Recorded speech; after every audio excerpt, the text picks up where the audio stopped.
Rencontre.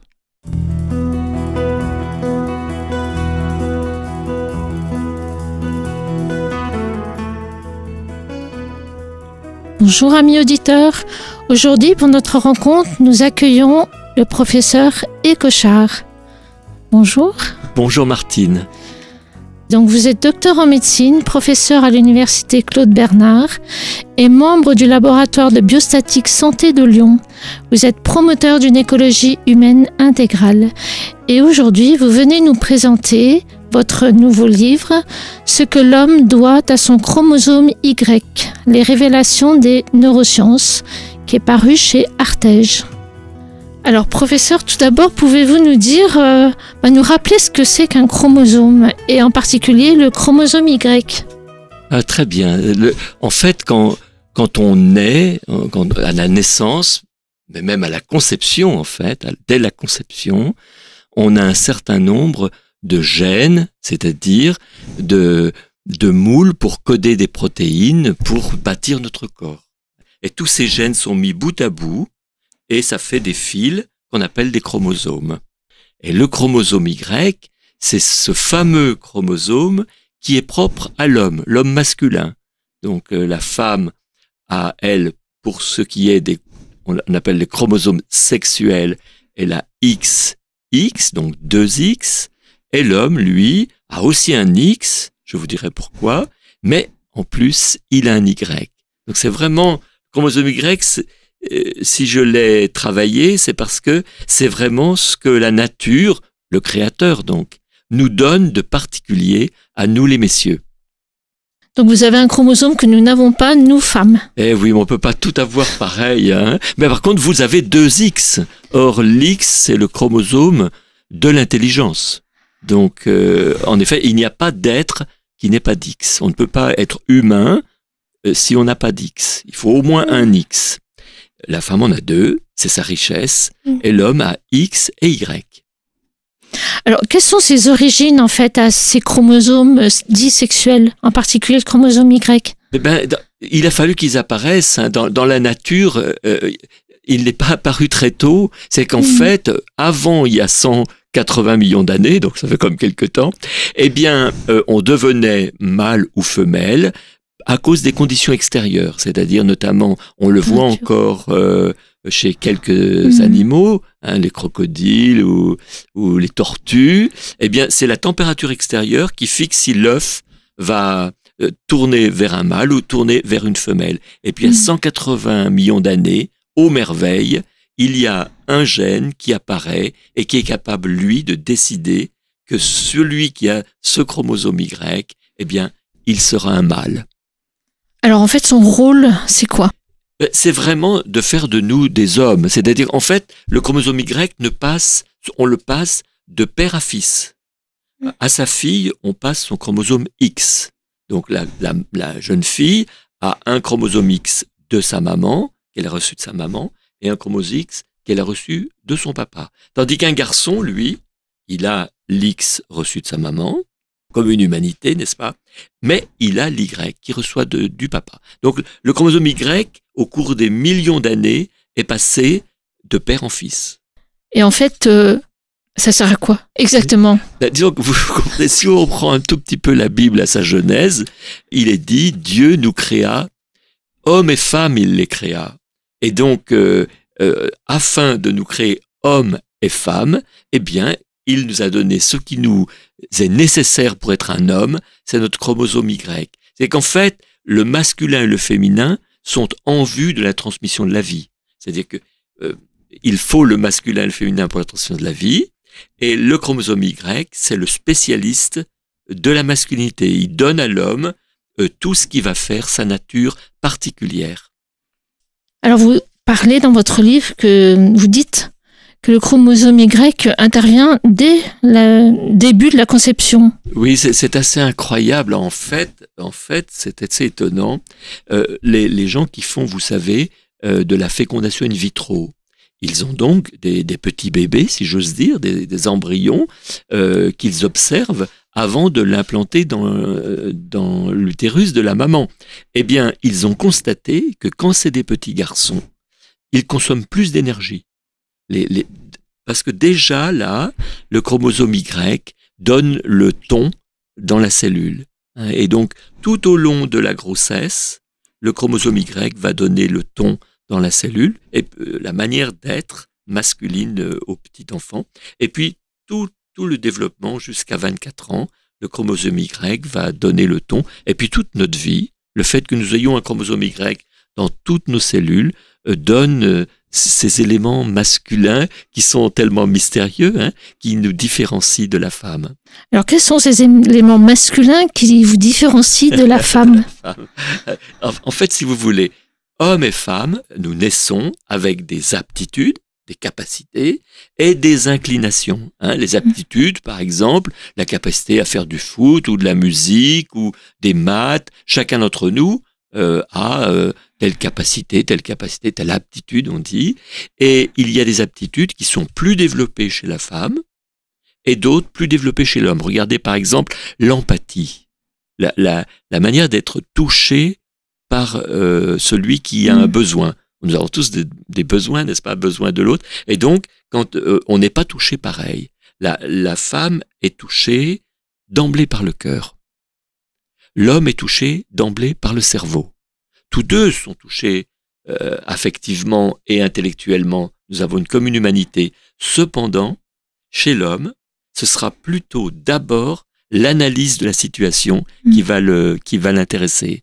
Regardez par exemple un autre exemple. Regardez le petit bébé par exemple. Le petit bébé, il a des besoins. La maman les devine, c'est l'intuition. Elle n'analyse pas d'emblée, elle peut analyser, elle est capable, mais sa spontanéité va être de deviner les besoins du petit. Le papa va dire, mais de quoi il a besoin? Qu'est-ce qui va pas? Et il va entrer par l'analyse. Vous voyez, l'homme, ça, c'est des aptitudes spécifiquement masculines. Vous voyez, c'est capacité. Et puis des inclinations. L'homme s'intéresse à ce qui est global. La femme, souvent, s'intéresse beaucoup plus aux détails. Ça, c'est pas des caprices, c'est simplement des dons que la nature, c'est-à-dire le Créateur, nous a donnés de manière à ce que, ensemble, parce qu'il faut à la fois le global et les détails, il faut à la fois l'empathie du cœur, l'empathie du cerveau. Alors, ensemble, on est complémentaires. Mais pour être complémentaires, il faut les deux. S'il y a un monde qui est fait où seuls les hommes animent la vie, ça va pas le faire. On reçoit pas le don de Dieu de la féminité. Mais si, comme c'est un petit peu parfois la tendance en ce moment, dans les écoles par exemple, il n'y a que la dimension féminine, oh là là mon Dieu, on va se priver des dons de Dieu, le masculin. Alors vous avez mentionné tout à l'heure que les femmes ont 2 X, tandis que les hommes n'en ont qu'un. Et en fait, quel est le rôle du X ? Comme je vous le disais, le X, en fait, c'est un généraliste. C'est un gène, un chromosome qui fait plein de choses. Mais notamment, il est porteur d'un grand nombre de gènes, c'est d'un grand nombre de moules à protéines nécessaires pour le cerveau. C'est pour ça qu'on dit parfois que c'est le chromosome de l'intelligence.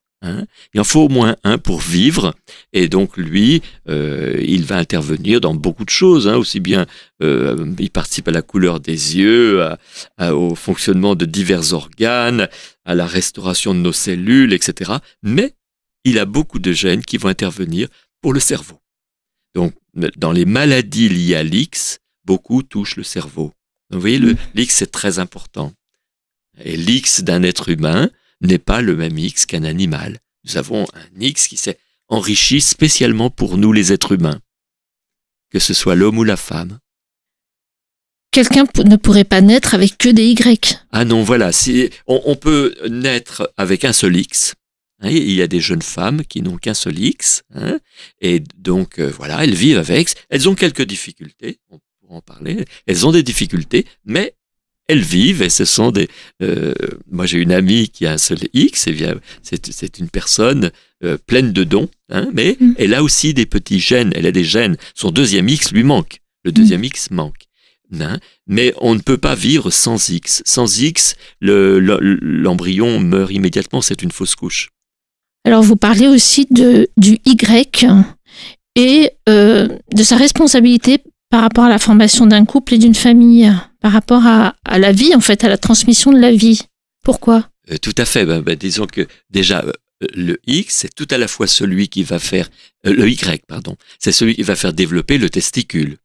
qui dit le testicule dit possibilité d'avoir des spermatozoïdes. Et donc, ça, c'est tout à fait nécessaire pour la conception d'un enfant. Mais aussi, le testicule ne sert pas que à faire des spermatozoïdes. Le testicule donne de la testostérone. Or, la testostérone, c'est un des messagers importants de la masculinité. Et ça va être très important, notamment, regardez, la testostérone a 3 grands effets extraordinaires. La testostérone donne confiance en soi. Souvent, c'est plus facile pour un homme d'avoir confiance en lui que pour une femme. La femme a même un petit frein de la confiance en elle sous l'effet de ses hormones en milieu de cycle, vous voyez. Donc, la nature, et chaque fois que je dis la nature, pensez au créateur, a veillé à ce qu'il y ait une complémentarité. Quelqu'un qui accélère, si j'ose dire, parce qu'il a confiance en lui, et quelqu'un qui dit attention, plutôt le frein, qui dit soyons prudents. Et donc, cette complémentarité est très riche. C'est un des dons de la testostérone. Le deuxième, c'est la défense du statut. C'est-à-dire, en fait, la testostérone pousse l'homme à dire « ici, c'est chez moi, on touche pas ». Sous-entendu, c'est le principe de subsidiarité. L'homme est tenté, encouragé à veiller à ce qu'on n'empiète pas sur son territoire. Chez certains animaux, c'est absolument majeur. Et regardez, par exemple, le lion, par exemple, il faut pas qu'un autre mâle arrive dans le coin, ça va mal se passer. C'est grâce à cette testostérone. Il y a quelque chose comme ça dans la famille humaine. Il est confié à l'homme de ne pas accepter cette rupture de la subsidiarité. C'est intéressant que les chercheurs aient montré ça. Et la troisième chose, c'est une sorte d'amplificateur. Sous l'effet de la testostérone, l'homme a tendance à vouloir faire des choses en grand. Les petites choses, ça va bien, mais il faut qu'on le fasse en grand, vous voyez. C'est une sorte d'amplificateur qui donne parfois une manière d'être des hommes qui peut faire sourire, bien sûr. Mais il a fallu, je pense, Martin Luther King ou Gandhi, où il leur a fallu beaucoup de testostérone. Eh bien, parce qu'il fallait qu'ils fassent les choses en grand. Tous ces gens qui ont voulu apporter à beaucoup, ou Gandhi, ou penser, vous voyez, à ces gens. Mais bien entendu, quand on fait en grand, on peut faire en beaucoup trop grand. Et au contraire, marcher sans délicatesse. Et donc, en fait, nos aptitudes et nos inclinations sont des richesses, mais des richesses, il faut apprendre à s'en servir. Les inclinations, comme le fait d'aimer faire les choses en grand, il va falloir le discernement pour savoir si il faut que je fasse en grand ou au contraire, il faut au contraire que je modère. Et les aptitudes, la capacité, la force, qu'elle soit psychique ou physique, il faut l'utiliser à bon escient, la développer de manière à exceller, voyez. Et donc en somme, ce sont comme des graines qui sont placées en nous et qui nécessitent donc une croissance. Donc, comme le disait Jean-Paul II, et l'a repris François, d'ailleurs le pape François, la masculinité et la féminité, ce sont des tâches à accomplir. C'est pas tout fait, c'est des possibles que nous avons, hommes et femmes, à mettre au service du bien commun, mais que nous avons à canaliser. Donc en fait, la façon dont on vit la vie sociale, familiale, est donc inscrite dans le génome de l'homme et de la femme. C'est ça. Bien sûr, nous avons la liberté, et on pourra en parler si vous le jugez opportun, mais en effet, la manière d'organiser la famille, par exemple, n'a pas été inventée par les humains. La famille a été vraiment fondée par le Créateur. Regardez, si on élargit un petit peu notre regard et on regarde toutes les espèces, il y a des formes de famille dans toutes les espèces. Il y a la famille lion, la famille éléphant qui est beaucoup plus matriarcale, la famille, lapin, la famille loup, où là il y a la fidélité du couple fondateur, vous voyez. Et donc en somme, la famille dans sa forme est écrite par le Créateur dans nos chromosomes. Et donc les chromosomes X et Y, c'est là que sont écrits les lois de la famille humaine et donc de la société, parce que ce qui est fait pour nous permettre de faire famille, ça nous permet aussi ensuite d'agir dans la société. Les dons féminins, actuellement on le voit bien, enrichissent la vie sociale. Il faut qu'on découvre et qu'on respecte les dons masculins et ne pas être dans cette guerre des sexes comme si c'était l'un ou l'autre, comme si c'était, vous voyez, une équipe de foot, 2 équipes de foot, il faut un gagnant. Non, pas du tout, c'est pas une question d'équipe de foot, c'est une question d'utiliser ce que le Créateur a mis en l'homme et en la femme de manière à ce que ensemble on bâtisse un monde meilleur. Alors la conscience du bien et du beau, vous le notez dans votre livre. Oui, c'est ça. J'ai voulu faire un chapitre, voyez, parce que j'ai lu des travaux fort intéressants sur les fondements biologiques du beau, du vrai et du bien. Parce que on peut croire que le beau, le vrai, le bien, c'est simplement des découvertes des humains comme ça, en partant de rien. Par exemple, Jean-Pierre Changeux, qui est un des grands neurophysiologistes français, a écrit un livre qui s'appelle Le beau, le vrai, le bien, où il explique que le beau, le vrai, le bien entendu, ils sont développés grâce à la liberté humaine, mais à partir de quelque chose, pas à partir de rien. Prenons le bien. Commençons par le bien et le mal. Le bien et le mal. Un agir bon ou un agir mauvais. Eh bien, vous savez, déjà, dans des espèces, avant même le singe, ou etc., dans d'autres espèces, il y a le sens du bien. Un minimum de sens du bien.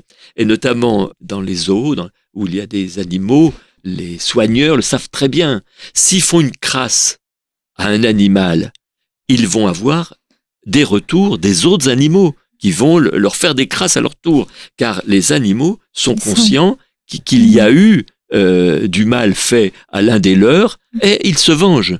Et donc, en somme, c'est un exemple un peu simpliste, bien sûr, mais qui montre que le bien et le mal a une source biologique qui est marquée, alors que d'autres animaux, beaucoup plus archaïques, si j'ose dire, n'ont aucun sens de cela. Mais beaucoup, la nature a préparé progressivement, et nous naissons, nous, les humains, avec un sens déjà développé du bon et du bien, et notamment des chercheurs, dont certains Français, ont montré que à 2 et 4 ans, le petit enfant s'est déjà distingué ce qui est bien et mal, parce que dans sa famille, ça se fait pas, sous-entendu, culturel, et le bien et le mal, parce que humainement, ça se fait pas, voyez, et il commence déjà à se révolter contre le mentir, contre le mensonge, même si eux-mêmes peuvent mentir, le mentir, l'injustice, etc., parce que tout ça est en fait inscrit en nous. Mais disons que les parents, plus globalement la société, font passer des valeurs aux vertus. Parce que c'est pas le tout de savoir ce qui est le bien et le mal. Faut ensuite agir de manière bonne ou mauvaise. Et ça, c'est l'éducation qui le fait. Notre liberté vient développer notre potentiel. Et donc, il y a dans le cerveau des mécanismes pour que lorsque on pose des actes bons, ça devienne de plus en plus facile de le faire. De la même manière que on apprend à lire et la lecture devient de plus en plus facile grâce à l'effort, eh bien, on apprend à poser des actes bons et ça devient de plus en plus facile de le faire. C'est les vertus. Alors, vous parlez aussi de épigénétique. C'est quoi l'épigénétique ? L'épigénétique, c'est vrai que c'est un mot charmant qu'on entend beaucoup et des fois on se demande ce que c'est. Dans le fond, c'est le complément du génétique. Parce qu'on a dit le génétique, alors maintenant on va dire l'épigénétique. On a parlé de ces fameux gènes qui se disposent en fil sur les chromosomes. Mais les gènes, en fait, vous comprenez, c'est des moules, au sens du moule à gâteau, pour former tous les éléments de notre corps dont on a besoin, les protéines en particulier. Lorsque vous rentrez dans votre cuisine, vous avez des moules. Si vous avez un moule rond, vous pouvez faire un gâteau rond, un moule carré, c'est pareil pour notre corps. Si on a tel gène, on peut faire telle protéine, tel autre gène, telle protéine. Oui, mais qui connaît la recette ? Qui sait quel gène utiliser ? Ça, c'est l'épigénétique. C'est-à-dire que une fois que vous êtes, par exemple, la cellule, le petit enfant se développe dans le ventre de sa maman, et puis une cellule maintenant est dédiée à faire l'œil, à participer au son de l'œil. Une autre, au contraire, va être destinée à la fabrication du pied. Ça ne sera pas la même recette à utiliser pour un œil ou un pied. Donc, il va s'inscrire sur le chromosome, ce gène, c'est ce moule repos, ce moule travail. Et dans l'autre, pour le pied, ça va être d'autres gènes et d'autres. Ça, c'est l'épigénétique. C'est toutes ces marques qui sont sur les chromosomes qui disent ce qu'il faut faire. Et c'est là où il est important qu'il y ait un apport de l'homme et de la femme. Tout à fait. Vous avez remarqué ça. Moi, ça m'a émerveillé. C'est des découvertes relativement récentes, mais absolument extraordinaire. C'est-à-dire qu'en fait, on a cru dans les années 80 qu'on pouvait faire un être humain avec 2 ovules ou 2 spermatozoïdes. On n'arrête pas de nous dire à l'école que c'est des demi-cellules, prenons-en 2, et puis on en fait une. Et ça a été vraiment tenté. Les chercheurs de plein de pays ont, en somme, réussi à faire redémarrer un embryon, si j'ose dire, à l'aide de 2 noyaux d'ovules ou 2 noyaux de spermatozoïdes. Eh ben non, ça marche pas. Ils ne comprenaient pas pourquoi, les gens ne comprenaient pas pourquoi. Jamais ça évoluait bien. Ça évoluait toujours vers des morts de l'embryon très très vite. Et en fait, ils se sont rendus compte que c'est vraiment parce que il y a des marques qui sont placées par l'homme dans ses spermatozoïdes et des marques placées par la femme dans ses ovules. Et ces marques-là sont indispensables pour l'enfant. C'est-à-dire que il faut vraiment un ovule et un spermatozoïde, non pas seulement pour les gènes, mais pour les marques, l'épigénétique, pour dire comment il faut faire. Notamment récemment, ces 2-3 dernières années, les chercheurs ont découvert quelque chose d'assez extraordinaire, c'est que ce sont des marques venant du papa qui donnent dans le placenta le développement de sécrétions hormonales qui préparent la maman dans son être.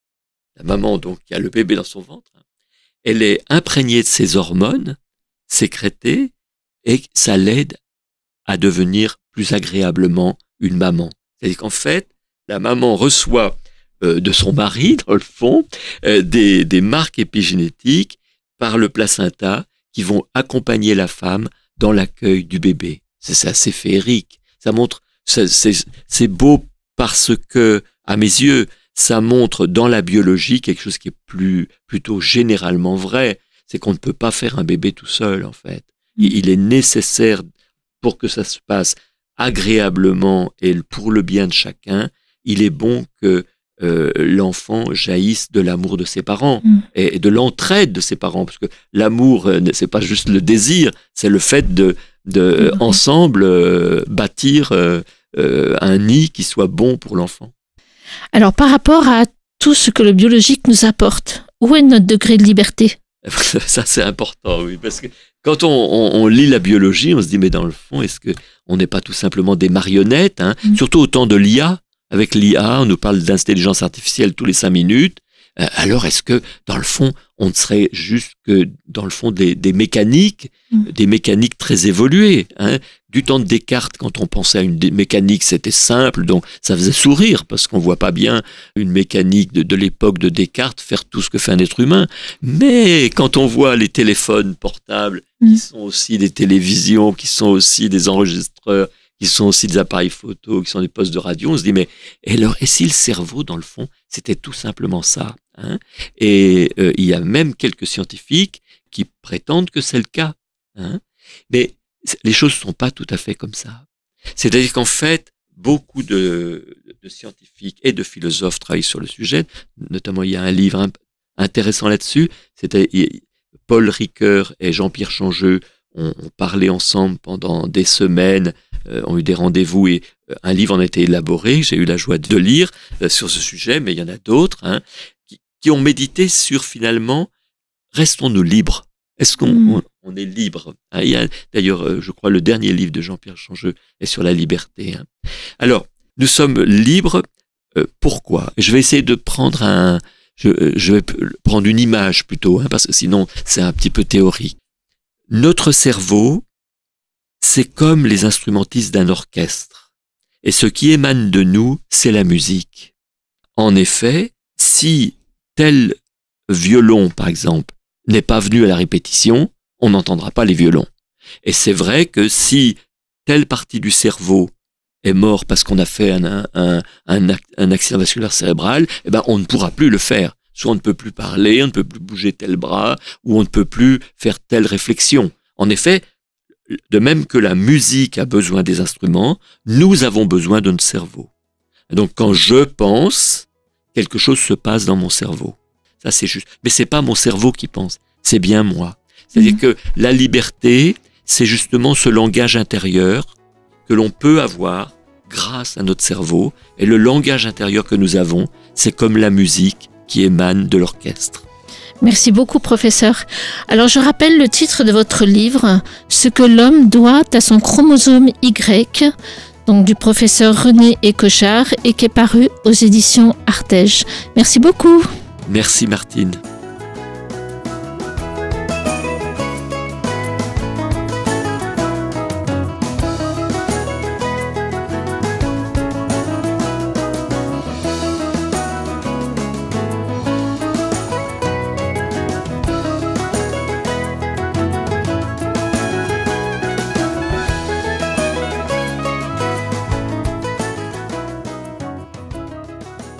C'était Rencontre